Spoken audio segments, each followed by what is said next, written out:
For a long time, the sun disappearing during a solar eclipse was seen as a sign from the gods. Something supernatural. But over time, humanity's understanding of the mechanisms behind this incredible solar event moved from the supernatural to the natural. But when it comes to Mormon apologists, it seems that they do quite the opposite. Apologists for the Mormon Church will often try to support the Church's truth claims with arguments that, on the face of it, appear naturalistic in nature. However, when one explores those arguments a little further, it often unfolds that they are supernatural. The reason for this is because, almost as a form of special pleading, supernatural explanations get you out of a tricky theological position. If you're backed into a logical corner, if you're down a dead-end road, logically speaking, then you can appeal to supernatural explanations. But the problem with that is, it surely just makes naturalistic explanations redundant, if you can always just go to the supernatural to get yourself out of it. Let's take the fields of DNA and archaeological studies, which, interestingly, Apostle M. Russell Ballard said we shouldn't use to try and prove the truthfulness of the Book of Mormon. My question to you, have you ever read the Book of Mormon? And he said, no, I haven't. That's how people will come to know whether or not the Book of Mormon is true. You will not get to know it by trying to prove it archaeologically or by DNA or by anything else, in my judgment. Now, in spite of very senior Mormon church leaders saying that these fields are not useful for determining the truthfulness of the Book of Mormon, Mormon apologists have over the years still made very serious overtures in the fields of archaeology and DNA studies in order to try and prove the truthfulness of the Book of Mormon. It seems to me that this is a reactive issue. The historical claims of the Book of Mormon, that it is a historical record of the peoples that inhabited the area in which Joseph Smith lived, were not only unproblematic at Joseph Smith's time, but they actually represented a broader view of who the Native Americans were. It represented a broader view that they had come from the Middle East. When DNA fingerprinting was discovered here at the University of Leicester in 1984 by Alec Jeffreys, it meant that very soon DNA scientists would be able to look at the ancestry of the very Native Americans that Joseph Smith and the Book of Mormon claimed came from Jewish peoples who sailed to America. Scientists were very quickly able to ascertain DNA origin with great accuracy.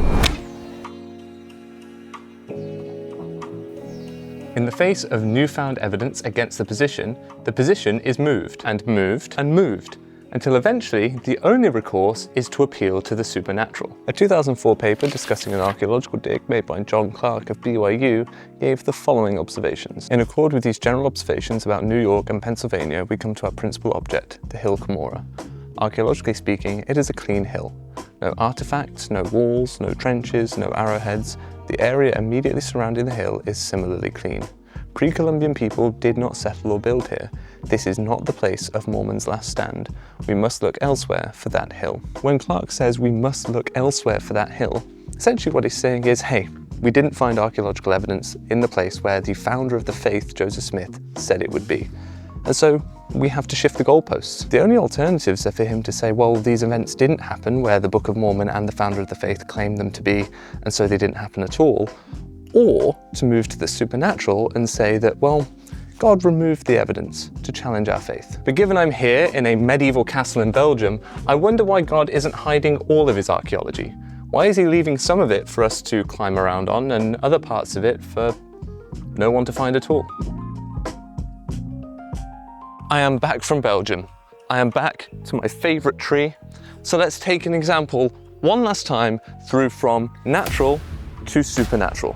The Book of Mormon witnesses are a great example of the ultimate reliance upon supernatural arguments to supersede the seemingly naturalistic ones that are first presented. Real people saw them with their real eyes. Real people handled them with their real hands. Therefore, naturalistically, there is evidence for the plates from which the Book of Mormon was translated. Those plates can then act as evidence of the historicity and truth of the resultant Book of Mormon. We have the source documents, or at least we have evidence of the source documents. But, and this is crucial, it would seem, according to a Mormon apostle, that evidence isn't enough. Naturalistic evidence of the plates from which the Book of Mormon was translated is not enough. Now, you could have those plates. You could turn the pages. You could look at it. You could hold it. And you wouldn't know any more after that experience whether or not the book is true than you would have before. Now, there will be arguments, no doubt, in the comments about what he means by the Book of Mormon being true. Is he talking about some abstract spiritual truth, or is he talking about the Book of Mormon being a genuine historical record as it claims to be?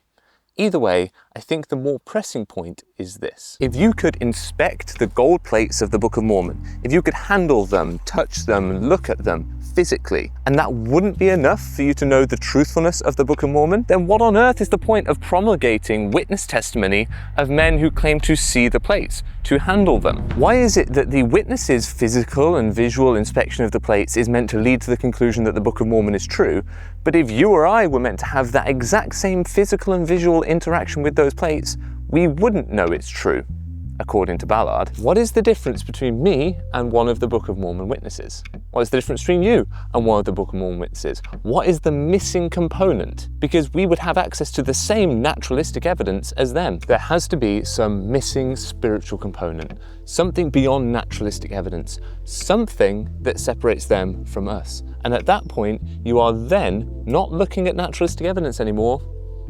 You've descended into spiritualistic evidence, which again is fine. None of this is saying that the Book of Mormon witnesses didn't see what they claim to have seen, didn't handle the plates, didn't see, whatever. None of that matters. It's the extra little bit. Under Ballard's paradigm, the naturalistic element of the witness testimony given by the witnesses of the Book of Mormon isn't sufficient. There is something missing, and that something is a supernatural element. It is a supernatural argument. It is a spiritual witness of some kind. It is spiritual eyes, perhaps.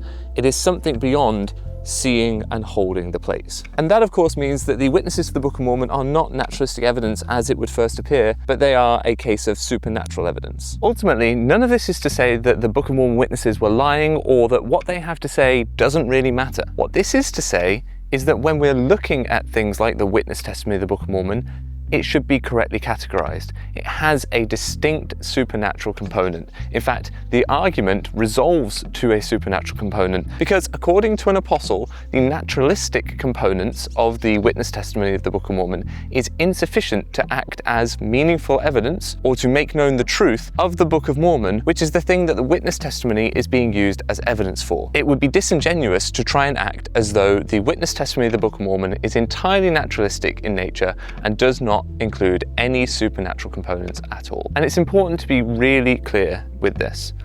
If you want to believe in the Book of Mormon or in the church based on supernatural evidence, that's fine.